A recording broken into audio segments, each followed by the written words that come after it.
और तिहाड़ी तो शर्मा जी से भी 4 कदम आगे निकल गया। बीजिंग का फॉर्मूला दिल्ली पर लागू नहीं हो सकता। सबसे बड़ा अंतर है कि चीन में लोकतंत्र नहीं है और चीन की सरकार अपना मनचाहा फैसला तुरंत एक दिन में लागू कर सकती है, क्योंकि वहां फैसले डंडे के आधार पर लागू होते हैं। उसने तो प्रदूषण का इल्जाम सीधा लोकतंत्र पर ही लगा दिया। अरे भाई, अपने देश में ही कौन सा सरकार जनता से पूछकर कानून बना रही है? जो मन कर रहा है अध्यादेश बना रही है, कानून ला रही है। वोट तो सही जगह जाने नहीं दे रहे, प्रदर्शन करने नहीं दे रहे, आवाज उठाने नहीं दे रहे।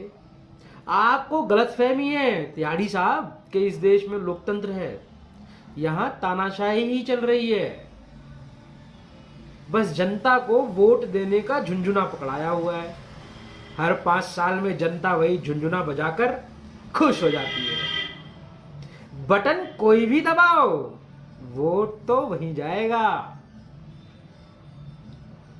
अब आगे देखिए, पिछले कुछ दिनों से ये बागड़ बिल्ला अर्नब, इसके सुर बदले बदले नजर आ रहे हैं।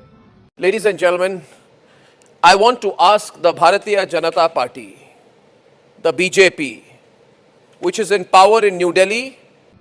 लगता है सरकार से कॉन्ट्रैक्ट रिन्यूअल की डील फाइनल नहीं हो पाई। अब सरकार 1-2 सवालों वाले इसके शो देखेगी तो जरूर नेगोशिएशन करेगी और अर्नब को उसकी मनपसंद डील मिल जाएगी। फिर वो वापस सत्ता के गुणगान में जुट जाएगा। हो सकता है अभी कुछ जीरोस की कमी रह गई हो, इसलिए ये पोल्यूशन के सवाल रेखा गुप्ता और बीजेपी सरकार से पूछ रहा है और अरावली पे सरकार को घेरने की कोशिश कर रहा है। खैर, धन्यवाद दोस्तों, स्वस्थ रहें और मस्त रहें।